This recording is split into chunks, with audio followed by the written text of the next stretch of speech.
హృదయ వేదన నాకు కలిగెనో ప్రభు. ఈ తరము వచ్చే తరానికి ఏం చెప్తాం? కొట్టుకొని సావండ్రా మీరని చెప్తామా?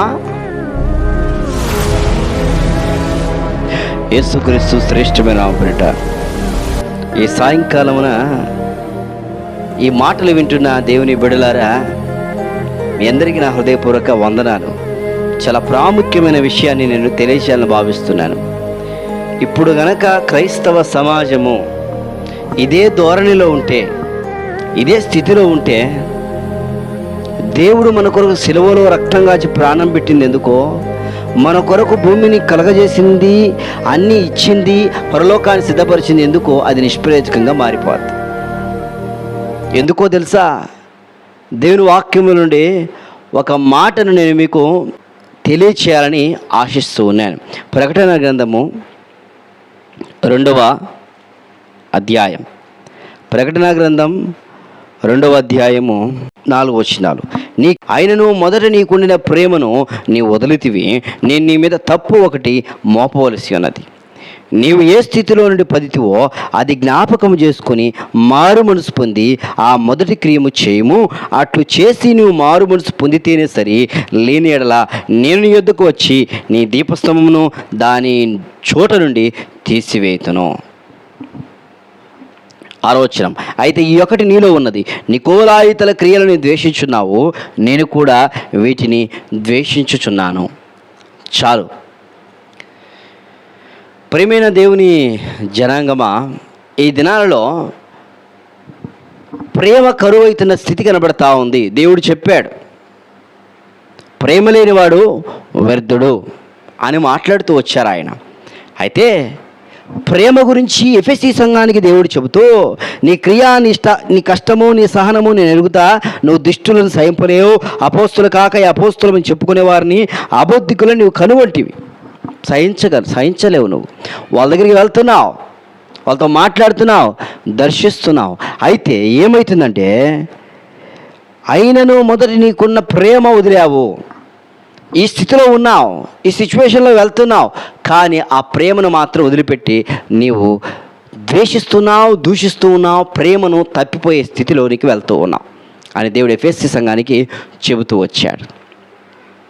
ఎంత ఘోరమైన పరిస్థితి, ఎంత దారుణమైన సిచ్యువేషన్. ఇది నెల క్రైస్తవ సమాజము కూడా ఏ విధంగా ఉందంటే అలాగనే ఉంది. అదే సిచ్యువేషన్లోకి వెళ్తుంది.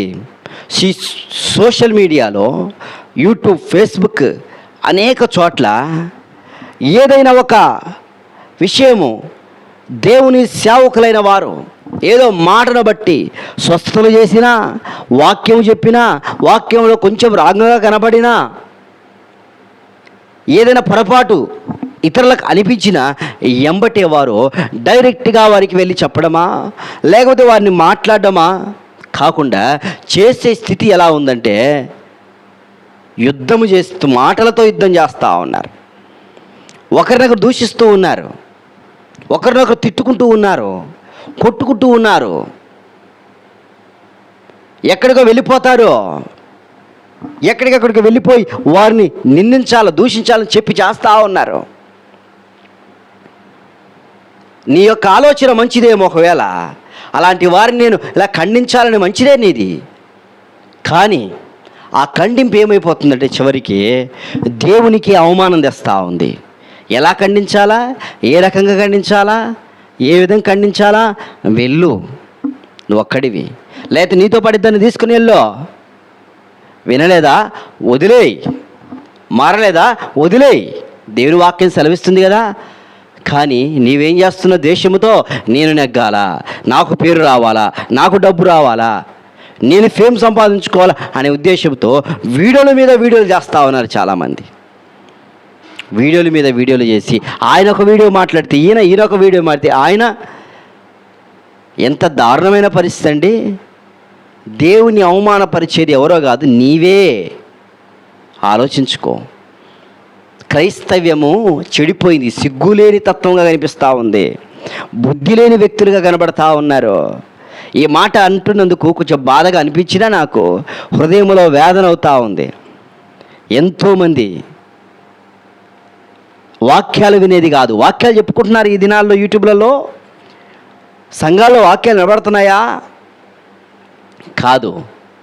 వాక్యాలు కాదు, సోషల్ మీడియాలో దుమారము వేసేది.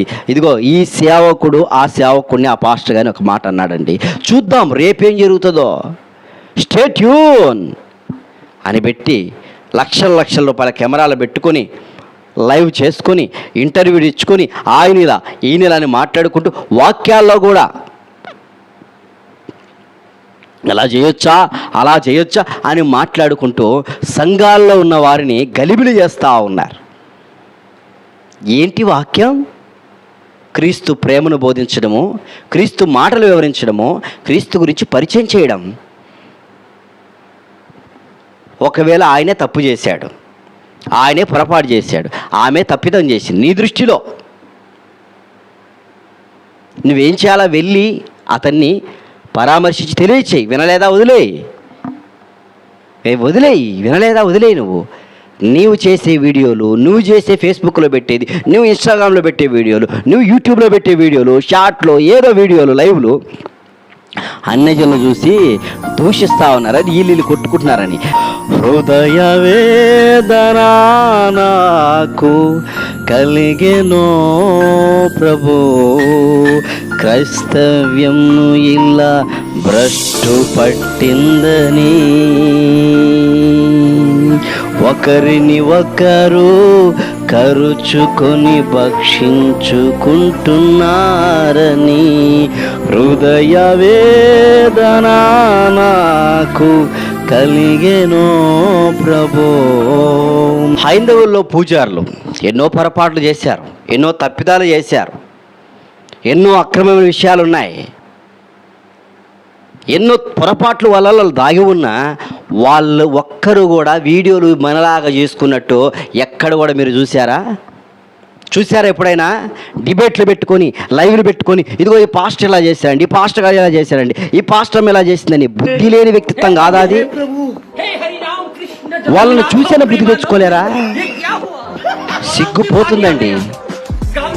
మరి ప్రాముఖ్యంగా ఆంధ్రప్రదేశ్లోని ఈ దరిద్రం దాపరించింది.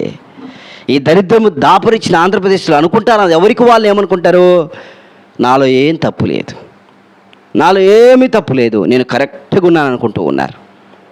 ఆయన్ని నిందించాలా, ఆయన దూషించాలా, ఆయన్ని ఏదో ఒకటి చేయాలా అని చెప్పేసి వీడియోల మీద వీడియోలు చేసి వాక్యాల్లో ఆదివారం లైవ్ వర్తమానాలు ఇవే.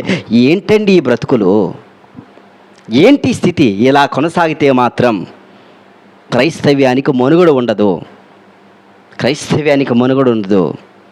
2024లో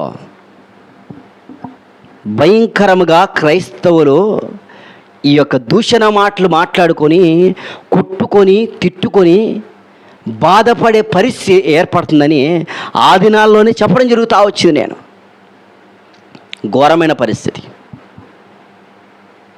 వేదనకరమైన సిచ్యువేషన్లోకి వెళ్తున్నాం. మనం పోరాడాల్సింది ఎవరితో? లోకనాథులతో, అంధకార శక్తులతో పోరాడాల్సింది. ప్రార్థనలో పోరాడు.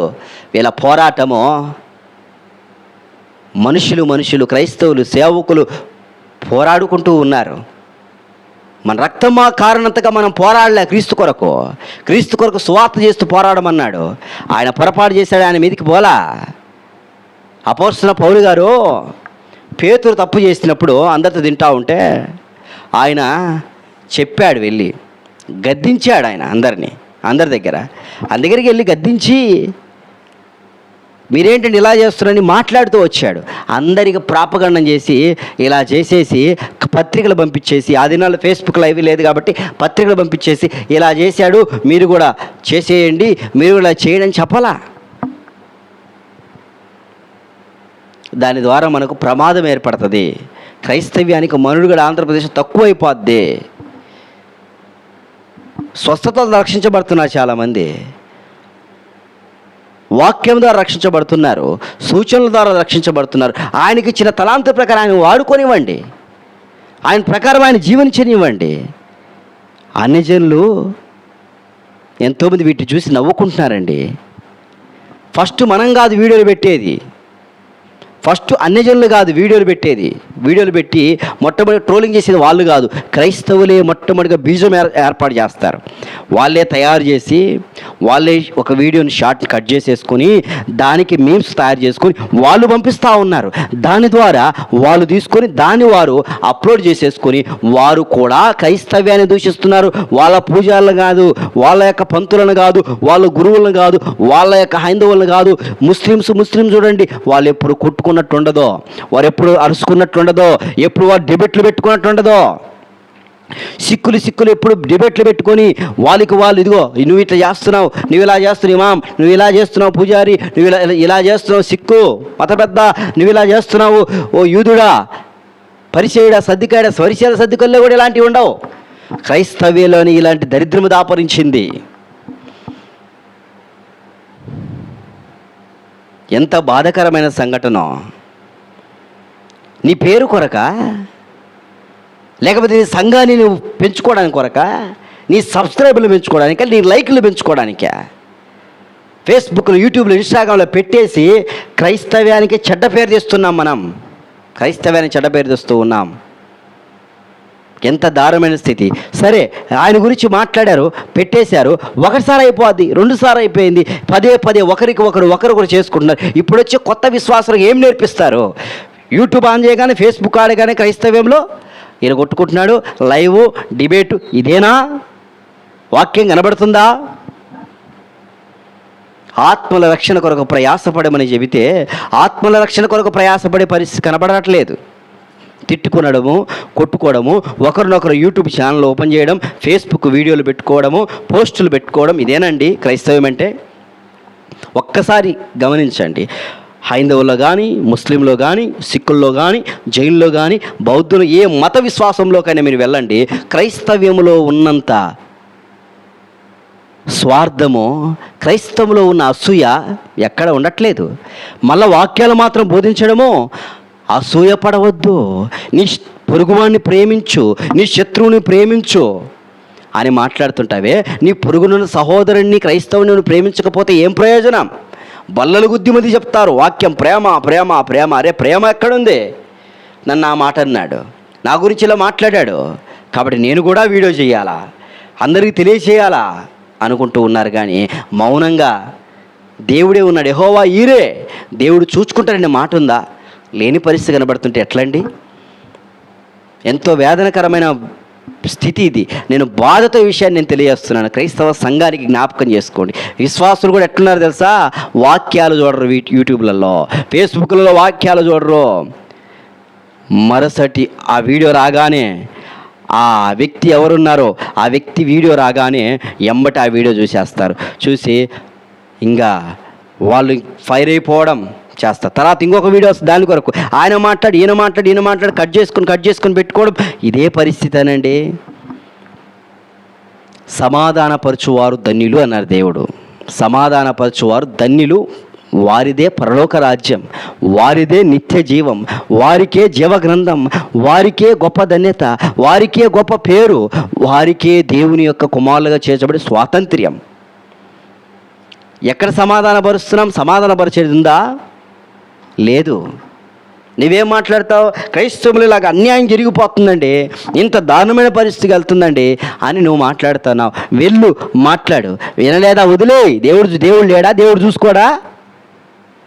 ఇంతమంది మతోన్మాదులు చర్చిలు కూల్చేసి కొట్టి అన్నీ చేస్తూ ఉన్నారు, అన్నీ బాధపడుతున్నారు. నువ్వు ఎన్నో సందర్భాల్లో నేను యూట్యూబ్లో వీడియోలు వాటి గురించి ఎప్పుడైనా వీటి గురించి స్పందించిన దాఖలాలు ఉన్నాయా? ఇలా చేయకూడదని మాట్లాడి ఎప్పుడో ఒకసారి మాట్లాడతావు, కానీ వాటి గురించి మాట్లాడి ప్రార్థన చేసి, ఉపవాస ప్రార్థనలు చేసి, డిబేట్లు పెట్టి చేసే పరిస్థితి ఎవరో కొంతమంది చేస్తారు, కానీ మిగతా వాళ్ళకు ఉందా? వద్దండి, ఆపండి. ఒకరినొకరు తిట్టుకొని, ఒకరినొకరు భక్షించుకొని ఆపండి. ఒకవేళ వారిలో వాక్య సంబంధమైన భేదాభిప్రాయాలు ఉంటే, వాక్య సంబంధమైన విధానాలు ఉంటే కొంచెము ఆలోచించుకొని ముందుకు స్టెప్ వేయండి. ఆ దినాల్లో హెబ్రోను, పెంతుకోస్తు, హోసన్న, దేవదాసయ్య గారు, ఎలియఫ్ వీళ్ళందరూ కలిసి పరిచర్య చేశారు. మనలాగా కొట్టుకోలే. ఈ తరము వచ్చే తరానికి ఏం చెప్తాం? కొట్టుకొని సావండ్రా మీరని చెప్తామా? ఆ దినాల ఎవరు ఇలా కొట్టుకొని ఒకరినొకరు గౌరవించుకొని సేవ చేసుకున్నారు. వాళ్ళు ఒకరినొకరు ఒక్కొక్క పార్ట్ ప్రకారం గౌరవించుకొని సేవ చేసి అందుకు విస్తారమైన ఆత్మలు వచ్చినాయి. అప్పటిలాగా చేసే దినాలు రావాలని నేను కోరుకుంటూ ఉన్నాను. వద్దండి, దయచేసి గమనించండి, వీటిని ఆపేయండి. నువ్వు ఆపేయమంటే మేము ఎందుకు ఆపేస్తాం? ఏం పర్వాలా, యేసుప్రభు యొక్క శరీరాన్ని ముక్కలు చేసేస్తాం మేము, సమాధానం మేము ఎందుకు పడతాం, సమాధాన పరిచేది మాకెందుకో అని వదిలేస్తావా? వదిలేయి, పక్కన పెట్టేసి. దయచేసి గమనించు, నువ్వు ఒక్కసారి గమనించు. బ్రతిమిలాడుతున్నా నేను నీతో, ప్రత్యేకమైన సంఘటనలతో నేను నీ దగ్గర మొరపెడుతున్నాను, బ్రతిమిలాడుతున్నాను. చాలా బాధకరం. ఎంతోమంది ఎన్నో కామెంట్లు పెడుతున్నారు, ఎందుకయ్యా మీరు మా పూజారులు, మా ఇమాములు, మా యొక్క మత పెద్దలు కూడా కొట్టుకోరు, మీరు ఇంత కొట్టుకుంటున్నారు? యూట్యూబ్లో చూస్తే, ఫేస్బుక్లో చూస్తే, ఇన్స్టాగ్రామ్లో చూస్తే ఇవే కనబడతాయి. మన వీడియోలో చూసుకొని మత ఉన్మాదులైన వారు, క్రీస్తు వ్యతిరేకులైన వారు మన వీరిలో పెట్టుకొని వీళ్ళ సఖ్యత లేదని అంటూ ఉన్నారు. మనందరికీ తెలుసు కదా, 4 ఆవులు ఉండేవి, 4 ఆవులు బాగున్నాయి, మంచిగా పచ్చికి తినేది, హ్యాపీగా ఉన్నాయి. ఎంత సింహం వచ్చినా తోడలు వచ్చినా 4 ఆవులు అడవులోకి వెళ్ళినప్పుడు హ్యాపీగా వాటి తరిమేసి తినేయి. కానీ వాళ్ళల్లో వాటికే గొడవ వచ్చేసింది. గొడవ వచ్చి ఒకటి పక్కకి వెళ్ళిపోయింది, ఒకటి తూర్పు, ఒకటి ఉత్తరం, ఒక దక్షిణం వెళ్ళిపోయింది. రోజుకు ఒక్కొక్క దాన్ని తినడం స్టార్ట్ చేసింది. చివరికి 4 క్లోజ్ అయిపోయినాయి. క్రైస్తవ్యం కూడా, నువ్వు పెంతుకొస్తా బ్రదర్ నా, క్రీస్తు సంఘమా, లేకపోతే ఏదో హోసన్నానా, లేకపోతే ఏదో సంఘం, అన్ని సంఘాలు క్రీస్తుల అవయములే, అందరం చేరేది పరలోకమే. లేదయ్యా నువ్వు పట్టించుకోవట్లేదు, నేనే పట్టించుకుంటా, ఆయన తప్పు చేస్తున్నాడు కాబట్టి నేను ఆయన గురించి గట్టిగా మాట్లాడతాను, నేను లైవ్ డిబేట్ పెడతాను, నేను కొడతాను, ఆ చర్చి దగ్గరికి పోయి ధర్నాలు చేసేస్తాను, తిడతానని చెప్పుకుంటే దేవుడు ఎలా నీకెందుకో అని అంటాడు. ఆయన బాధపడతాడు. ఆయన ఇదేనా క్రీస్తు సేవ? దినాలు అపోస్తులు ఉన్నారు, వాళ్ళలో భేదాభిప్రాయాలు లేవా? దేవదాసయ్య గారు చూస్తే స్వస్థతలు అంటారు, హెబ్రోన్లు చూస్తే వాక్యం అంటారు, వస్తున్న వాళ్ళు చూస్తే పాటలు, ఎల్లియోఫ్ వాళ్ళు చూస్తే ఇంకొక రకము. కొంతమంది పరిశుద్ధాత్మ నమ్ముతారు, కొంతమంది కొన్ని రకాలుగా నమ్ముతారు, కొన్ని సందర్భం ఎవరు చేసినా వాక్య ప్రకారం ఆత్మలను రక్షించడానికి ప్రయాసపడుతున్నారు. ఒకవేళ డబ్బుకే ప్రయాసపడుతున్నాడు, డబ్బుకే కష్టపడుతున్నాడా? అతను దొంగనా, లేకపోతే ఏ రకంగా ఉన్నారా? చెప్పు, ఒక మాట చెప్పావు, 2 సార్లు చెప్పావు, అయిపోయింది. ఇంకా బయట పెట్టి బహిర్గతం చేసేసి అందరికి తెలియజేసి క్రైస్తవమే ఇట్లా అనేలాగా చేస్తే నాశనం అయిపోద్ది. మానుకోండి. ఇప్పుడైనా అన్యులను చూసి నేర్చుకుందాం, అన్యులను చూసేనే నేర్చుకుందాం మనం. విశ్వాసులైన వారు కూడా ఆ వీడియోలను చూస్తూ వాళ్ళు రెచ్చగొట్టుకుంటూ వాటినే షేర్ చేస్తారు, వాక్యాలు షేర్ చేయరు. వీళ్ళు భలే దొంగలు. విశ్వాసులు ఎట్లున్నారంటే వాక్యాలు షేర్ చేయరు. ఇదిగో ఈ పాస్టర్ గారు, మీ పాస్టర్ గారు అన్నారు కాబట్టి చూసుకో అని పంపించేస్తారు షేరింగ్.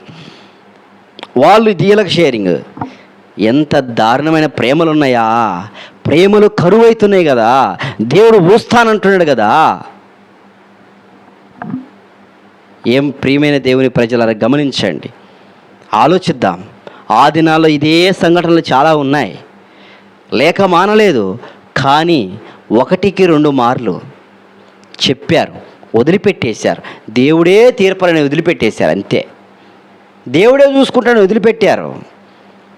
అదే కనుక వదిలిపెట్టకుండా ఉండుంటే మనలాగా పత్రికలు పంపించుకొని అన్యులకు ఈ యొక్క మాటలు పొయ్యేటట్లుగా తెలియజేస్తే భారతదేశంలో ఇంత క్రైస్తవం వచ్చేది కాదు, ఆంధ్రాలో ఇంతమంది రక్షించబడే వాళ్ళు కాదు. మీరు పెట్టే వీడియోల ద్వారా, మీరు పెట్టే డిబేట్ల ద్వారా, మీరు పెట్టే కొట్లాట్లు, ఈ యొక్క వేదనకరమైన వీడియోల ద్వారా ఒక్క వ్యక్తైనా మారు మనసు పొందుతున్నాడా? అన్యజనులు అంటే మారు మనసు పొందరు. ఆయన స్వస్థతలు చేస్తున్నారండి, అది ఆయన పేర్లు పెట్టి పిలుస్తున్నాడండి, లేకపోతే ఆయన ఇది ఇంకొక రకంగా చేస్తున్నాడండి అని అంటూ ఉంటాం మనం. మాట్లాడుతూ ఉన్నారు చాలామంది, ఏదో రకంగా చేస్తున్నారండి అనుకుంటూ ఉన్నారు. ఏది చేసినా దేవుని సేవ, దేవుని కొరకు కష్టపడుతున్నాడు. ఒకవేళ వాక్యంలో భేదాభిప్రాయాలు నీకు అనిపిస్తే 1 మార్కు 2 సార్లు వెళ్ళు, చెప్పు, ఫోన్లో మాట్లాడు, డైరెక్ట్గా వెళ్ళు. అందరికీ బహిర్గతం చేసే పరిస్థితి వద్దు. ఆంధ్రప్రదేశ్లో ఇంత దారుణమైన పరిస్థితి. చాలామంది రక్షణలోనికి జారిపోయినారు. చాలామంది దేవునికి వెనుకంజ వేస్తూ వచ్చారు. నేను దీని గురించి మాట్లాడలేదు, వీటి గురించి నేను పట్టించుకోలేదు, ఎందుకులే మనకు అని. కానీ ఎంతోమంది దేవుని నుండి వెనుకకపోతున్న ప్రజలను చూస్తే బాధేసే విషయం నేను చెబుతున్నాను. ప్రియమైన ప్రజలారా, గమనించండి అయ్యా, అన్యులు కూడా వాళ్ళ పూజారులు తప్పు చేసినప్పుడు, వాళ్ళ యొక్క ఇమాములు తప్పు చేసినప్పుడు, వాళ్ళ యొక్క సిక్కు బౌద్ధువులు, మఠాధిపతులు, యూదులు వాళ్ళు చేసినప్పుడు వాళ్ళు ఒక్కరు కూడా బహిర్గతం చేసుకోరు. వాళ్ళు మనలాగా డిబేట్లు పెట్టుకోరు, కొట్టుకోరు, తిట్టుకోరు, దూషించుకోరు, బూతులాడరు. వేదనకరమైన సిచ్యువేషన్. అర్థం చేసుకొని బ్రతుకుదాం, ఆత్మీయంగా జీవిద్దాం. చాలా ఉన్నాయి క్రైస్తవ్యంలో, కొంచెం భేదాభిప్రాయాలు చాలా ఉన్నాయి. అవన్నీ మలుచుకోవాలా. మన పితరులను చూద్దాం, మన దేవుని యొక్క బిడ్డలను చూద్దాం. మనకు ముందుగా సేవ చేసిన వాళ్ళ నాయకులను మాదిరిగా పెట్టుకుందాం. మనం ఎక్కడ పెట్టుకుంటున్నాం మాదిరిగా? నాకు నేనే నాయకుడిని అన్నట్టుగా ఉన్నారు ఇప్పుడు వాళ్ళందరూ కదా. నాకు నేనే నాయకుడిని, నాకు మించినోడెవడు, నేను చెప్పిందే కరెక్ట్ అన్నట్లుగా అయిపోతూ ఉన్నారండి అందరూ. దీని ద్వారా ఆత్మలు రక్షించబడవు, అన్ని జనుల మధ్య అవమానం ఏర్పడుతుంది. దయచేసి అర్థం చేసుకుంటారని నేను భావిస్తున్నాను. చివరి దినాల్లో ఉన్నాం. దేవుని వాక్యం చెప్పింది. ఇప్పటికైనా జ్ఞాపకం చేసుకుందాం. ఇప్పటికైనా మారు మనసు పొంది క్షమించు ప్రభుని అడుగుదాం. ప్రభా, నేను సహనం కలిగిన వాడిని, సహించాలని నేను అపోస్తులు కాకయ్య అపోస్తులు అన్నవారు చాలామంది ఉన్నారు. దేవుని సేవకులు కాకపోయినా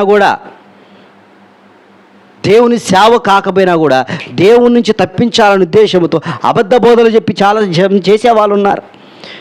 అబద్ధ బోధకుడని ఎవరిని అంటారో తెలుసా? క్రీస్తు నుండి, క్రీస్తు మాటలు చెప్పకుండా, క్రీస్తు బోధన తేకుండా తన సొంత బోధన తీసుకొచ్చి సైతాను వైపు తిప్పేవాడిని అబద్ధ బోధకులు అంటారు. అలాంటి వ్యక్తులు ఉన్నారయ్యా. ప్రార్థన చేయి, వాళ్ళ గురించి కన్నీరు గార్చు. నువ్వెందుకు చించుకొని ఆ బీపీ తెచ్చుకొని అరుచుకుంటూ ఉంటావు? మారతారా వాళ్ళు? మారు. నువ్వు ఒక వీడియో చేస్తే వాళ్ళు ఒక వీడియో చేస్తారు, నువ్వు ఒకటి చేస్తే వాళ్ళు చేస్తారు. క్రైస్తవులు చెడ్డ పేరు రావడం కాదా? నీకు డబ్బులు వస్తాయి, లైకులు వస్తాయి, ఏదో చేసుకుంటూ వెళ్ళిపోతూ ఉంటావు, పేరు వస్తుంది. నీ యొక్క నిన్ను అభిమానించే వ్యక్తి, అబ్బా అన్న బలి చెప్పావన్న, నువ్వు మాత్రం అసలు సూపర్ అన్న, అబ్బా నువ్వు హ్యాపీ, మంచి మాటలు చెప్పావు పాస్టర్ గారు అంటారు. అవతల వాళ్ళు ఆ వ్యక్తికి సంబంధించిన వ్యక్తులు కూడా, అయ్యా నువ్వు భలే కౌంటర్ ఇచ్చావా అంటా ఉంటారు. ఈ కౌంటర్లకు నేను ఇవ్వాలనుకొని ఇస్తూ ఉంటావు. కానీ చివరికి క్రీస్తును ప్రచురించవలసిన మనము, క్రీస్తు మాటలు ప్రచురించవలసిన మనము చివరికి ఏమైంది తెలుసా? భేదాల వలన, అమితమైన అంశాల వలన చివరికి క్రీస్తుని విడిచిపెడతాం. ఎంతోమంది భ్రష్టులు అయిపోయినారంట, దేవుని విడిచిపెట్టిన వ్యక్తులు కనబడుతున్నారంట. వద్దు, భేదాలు వద్దని చెప్పింది బైబిల్, దేవుని వాక్యము భేదాభిప్రాయాలు వద్దు, పరిశుద్ధంగా బ్రతకండి అని దేవుని వాక్యము చెబుతా ఉంది. కాబట్టి ఆలోచిద్దాం, జ్ఞాపకం చేసుకోండి. మీరు అర్థం చేసుకుంటారని ఒక దేవుని సేవకునిగా నేను తెలియజేస్తూ ఉన్నాను. కాబట్టి చివరి దినాల్లో ఉంటూ ఉన్నాం మనం, అంత్య దినాల్లో. ఇప్పుడు కూడా మనము ప్రేమ లేకపోతే, ఒకరినొకరు ప్రేమ లేకపోతే, అన్ని జనులకు మనం అవకాశం ఇచ్చినట్లు పోరాడండి. దేవుని ప్రార్థనలో పోరాడండి. దేవుణ్ణి దూషించినప్పుడు, దేవుణ్ణి తిట్టినప్పుడు, దేవుని మాటలను విభేదించినప్పుడు వారితో మాట్లాడండి, వారికి తెలియచేయండి. వారితో మాట్లాడు. నువ్వు లైవ్ డిబేట్ పెడతావో, డైరెక్ట్ గేమ్ పెడతావో, ఏంటో తెలుసుకో. కానీ క్రైస్తవులు ఇలా కొట్టుకుంటే ప్రయోజనం ఉండదు. దేవునికి అవమానమే తప్ప ఏమీ లేదు. కాబట్టి దయచేసి వీటిని గమనించవలసిందిగా మనవి చేస్తూ ఉన్నాం. వీటి గురించి భారంతో ఉపవాస ప్రార్థనలు చేయండి. క్రైస్తవ సంఘమా మీరు కూడా మారాలండి. విశ్వాసులారా మీరు మారాలా. వాళ్ళు కొట్టుకుంటున్నారు, తిట్టుకుంటున్నారని చెప్పేసి అదే వీడియోలు పెట్టుకొని చూసుకోవడం కాదయ్యా. ప్రార్థన చేయండి. గంటలు అదే వీడియోలు, ఇంటర్వ్యూలు ఇచ్చుకుంటారు, వాళ్ళు డిబేట్లు పెట్టుకుంటారు, అన్నీ చేసుకుంటారు. వాళ్ళు తిట్టుకుంటారు, వాళ్ళు తిట్టుకుంటారు, వాళ్ళు వీళ్ళని తిట్టుకోవడమే పరిస్థితి. కరుచుకొని భక్షించుకొని ఎదురో ఎంత ఘోరమైన పరిస్థితి. దేవుని స్వార్థ పడుస్తున్నారు. ఒక దినాన యేసుక్రీస్తు ప్రభువారు దెయ్యాలను వెళ్ళగొడుతుంటే కొంతమంది శిష్యులు వచ్చారు. శిష్యులు వచ్చి, అయ్యా నీ నామం వాళ్ళ దెయ్యాలను వెళ్ళగొడుతున్నారంటే ఆయన ఏమంటాడు తెలుసా? నా నామనే కదా వెళ్ళగొట్టేది, వెళ్ళగొట్టనివ్వండి అని చెప్పాడు ఆయన. వెళ్ళగొట్టనివ్వండి, ఏం కాదు. రే ఏంట్రా, నేను ఇక్కడ చేస్తూ ఉంటే వాళ్ళు అక్కడ చేస్తారా? రమ్మని తీసుకురమ్మని వాళ్ళని, రండి తీసుకురండి అని చెప్పి అనలా. వాళ్ళని చేసుకునివ్వండి, నా నామనే కదా వెళ్ళగొట్టనివ్వండి. యేసుప్రభు మాటలే కదా, దేవుని వాక్యం చెప్తున్నారు కదా, ఎంతోమంది వేల మంది రక్షించబడుతున్నారు కదా, విగ్రహాల దగ్గర మారుతున్నారు కదా, అన్యజనులు మారుతున్నారు కదా, పాపాత్ములు మారుతున్నారు కదా, త్రాగుబోతులు మారుతున్నారు కదా. ఎలాగోలాగా జరుగుతుంది పరిచర్య. వదిలిపెట్టు, పట్టుకుని ఎలాడగాకు, నీ పరిచర్య నువ్వు దృష్టి పెట్టు, గమనించు. ఎప్పుడు ఒకళ్ళ మీద పోడదామా, వాళ్ళ మీద పొరలాడి వాళ్ళ మీద నాశనం చేసి తొక్కేంత వరకు నాకు నిద్ర రాదన్నట్టుగా ఉంటావా? ప్రయోజనం ఉండదు. అలాంటి గుంపులు చాలా ఉన్నాయి. మారకపోతే మాత్రం క్రీస్తునామం దూషణ పాలవుతుంది, ఆత్మలు రక్షించబడవు. నీవు అనుకోవచ్చు, నేను అతన్ని గురించి మాట్లాడాను, అతన్ని ఓడగొట్టాను, అయిపోయింది అనుకోవచ్చు. కానీ అతని ద్వారా, అతని వాక్యం విన్న ద్వారా రక్షించబడిన వారు ఎంతోమంది వెనుకకపోయినారో అది నువ్వు